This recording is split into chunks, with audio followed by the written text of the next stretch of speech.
Hi guys, welcome to week 4. So far, we have covered different types of groups and the purpose of those different types of groups. We've talked a little bit about counseling theories, defining those. You guys have presented on those a little bit.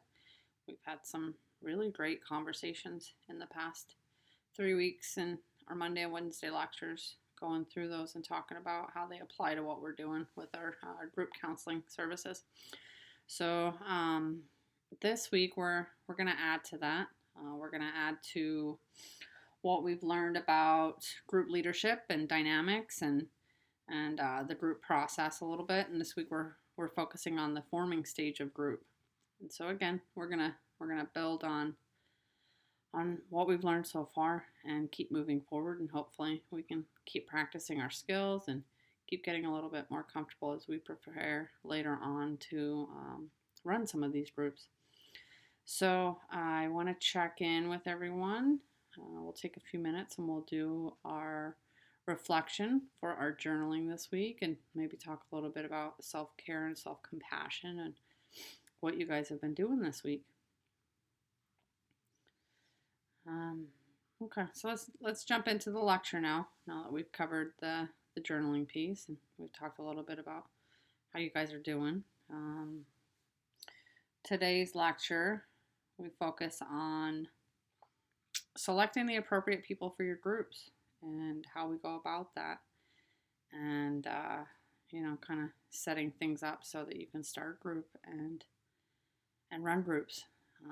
And make groups successful based on picking the appropriate referrals and starting with people that are going to benefit from group. And so let's jump in a little bit. We have some articles this week. You had Yalom's textbook to read, some chapters, and so just like we've done the past 3 weeks, I want to make sure you guys are participating in this and helping me learn. Based on your experiences, and I will share my experiences and we'll pick apart what we've been reading, what we've been learning. So the other piece of today is we are going to talk a little bit about treatment objectives and how to document on your treatment plans what you're doing in group. And so as we talk a little bit about the referrals, we're going to talk a little bit about what the goals are for these clients who are coming to us for group therapy. Talk a little bit about documentation. Documentation can be a little overwhelming, guys, but I think we can figure it out as we talk openly about it. And you guys can share as we openly discuss this your experiences in documenting. If you guys have any experiences, and if you don't, we'll definitely pick it apart and see what we can focus on and what we can work on. Boundaries, expectations, confidentiality. We'll talk more about that today as far as setting up these groups, forming these groups. We will we'll wrap it up with you guys running the student lectures once we get through this. So I think the question that we can start with is, how do we determine who's appropriate for group, and what does that look like? And so one of your resources this week is the clinical practice guidelines for group psychotherapy. And it's on their main page, and there's a video attached to it, and it talks about different steps and different expectations. So let's talk a little bit about what Yalom said about group referrals and the different types. And so legitimate referrals, non-legitimate referrals, and illegitimate referrals. And so the legitimate referrals, the appropriate ones, that client fits the group and will likely benefit.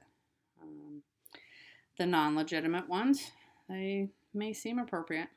And the therapist assigned, if it's not one of your clients, probably sat back and reflected on how they're functioning and thought they might be a good fit, but as you review it, maybe not. And then illegitimate referrals. And so we're talking about individuals that probably won't benefit based on whatever functioning, whatever symptoms are present, or based on their social skills, whether it's a lack of or some inappropriate boundaries. And so we'll pick those apart a little bit. There's 2 assessments that are within your resources this week, and in the Burlingham article. And so great article about 2 different screening tools. But the main goal of all of this is we want to review those referrals, and we want to make sure that the clients that are coming to us are going to benefit from what we're doing, and that we can maintain safety by promoting wellness and advocacy and empowerment and all of the professional competencies that we're working towards as counselors, guys, and make sure that these clients are going to fit in our group. And so later on in the course, we'll talk more about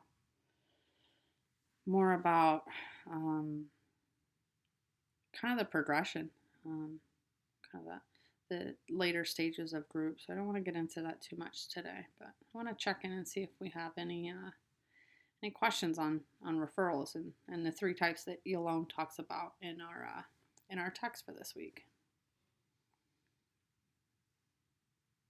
Okay, guys. So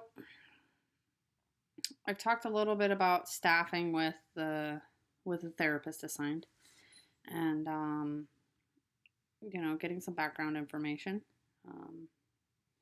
Yolone talked about the dropout rates in group therapy, and so being aware of that. We want to ask our colleagues. We want to ask those people that are sending the referrals over about how their client's doing, and not only the client's goals, but that counselor's goals as far as how that client's going to do in group. And so ethically, we come back to this every week. Whatever our topic is, we come in and look at our code of ethics and look at our responsibility as a professional counselor. But we want to make sure that the client's going to be safe. We want to make sure that client's not presenting with some self-harming, with some danger to others. And if they are, we want to staff with that counselor and see if we can maintain their safety in group. We want to rule out if we're going to trigger any responses. And so part of that consultation, that collaboration piece that we've been talking many, many times about, we want to make sure that we're doing that before we even start the group. And again, that's our focus today, the appropriate referrals and forming the group. So in one of the articles for this week, the Baker, Burlingham, Cox, Beecher, and Leave article, they highlighted 2 questionnaires that we can use. And so we can go through and we can look at it's called the GRQ. It's the Group Readiness Questionnaire. And we can look at interpersonal behaviors, expectations about the group, and this screening tool gives us information about how that client's going to fit within the group. And then we have the Group Therapy Questionnaire, the GTQ. And so that one, we're looking at the client's goals and motivation for participating in group. And we're looking at the client's typical role in group. What role within the group dynamics is that client going to assume based on what we know about that client?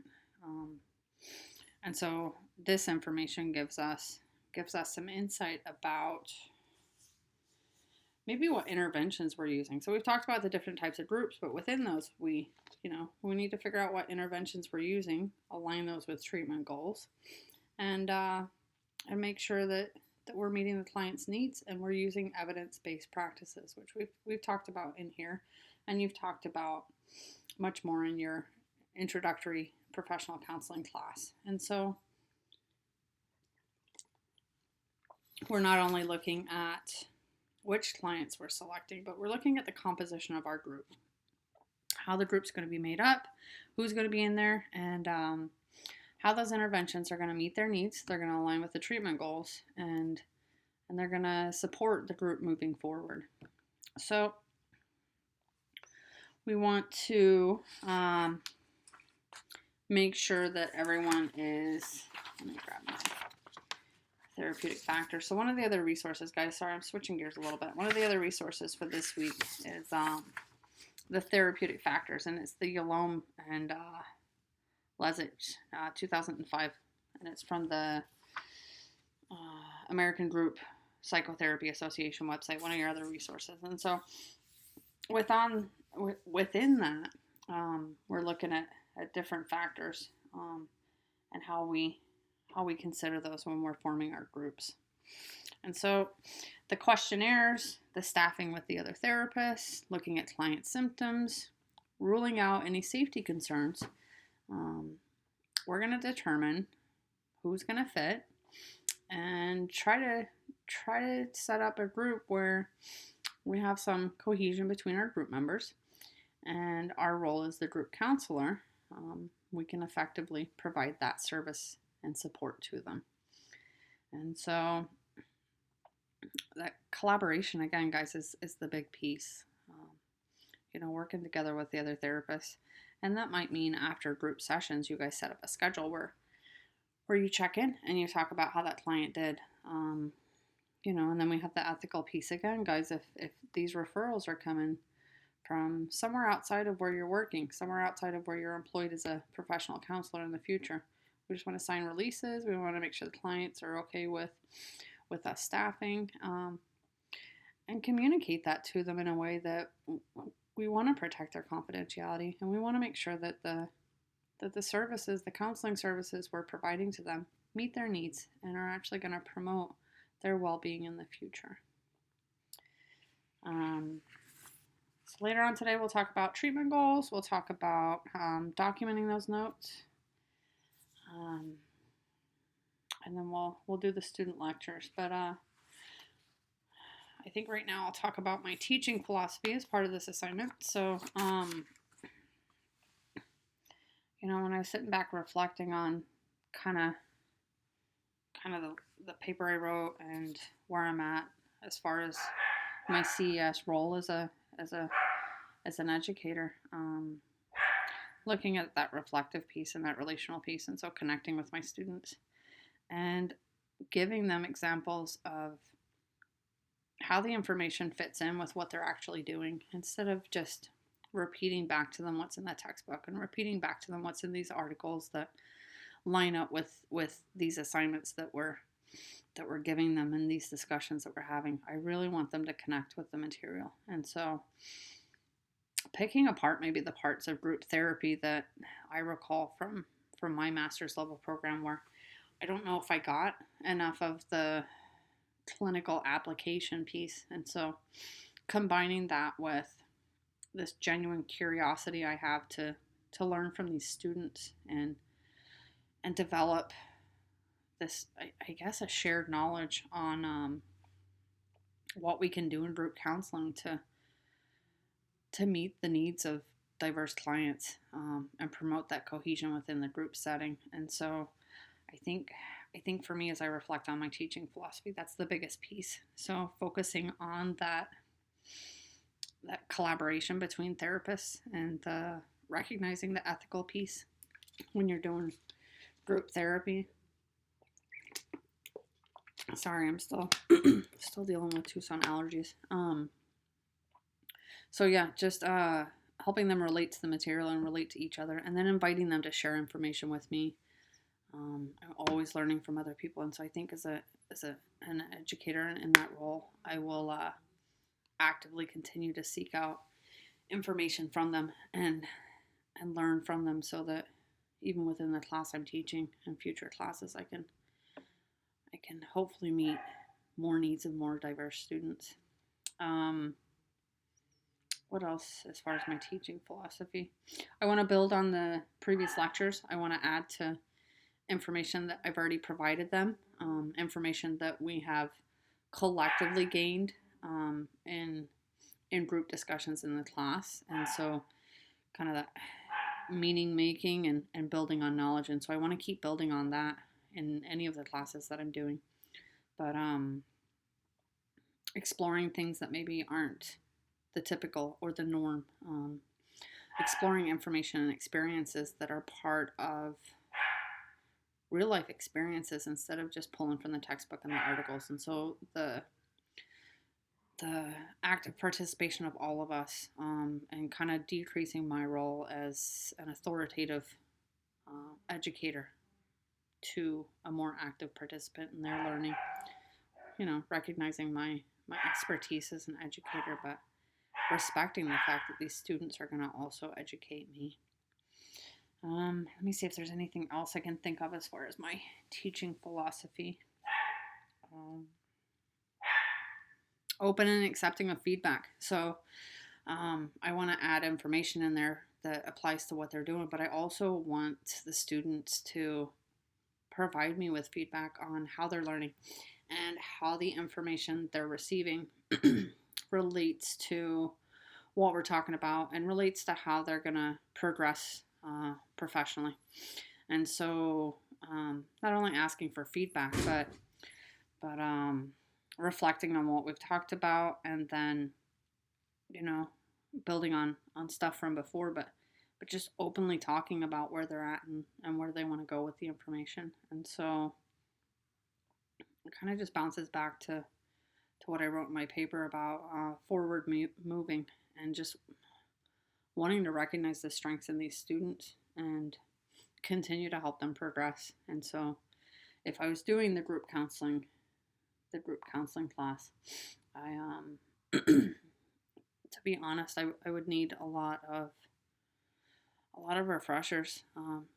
This week as I was preparing to do part of the lecture on this one module within this hypothetical class, I had to do a lot of research and kind of just refresh my memory on forming groups and pick it apart and see what I thought would be most helpful if I was going to be teaching this. And so I think that's the other piece of my teaching philosophy, is just an awareness that I have a good amount of experience, but there's so much more I need to continue to learn. And so I think sharing that with the students, sharing my openness to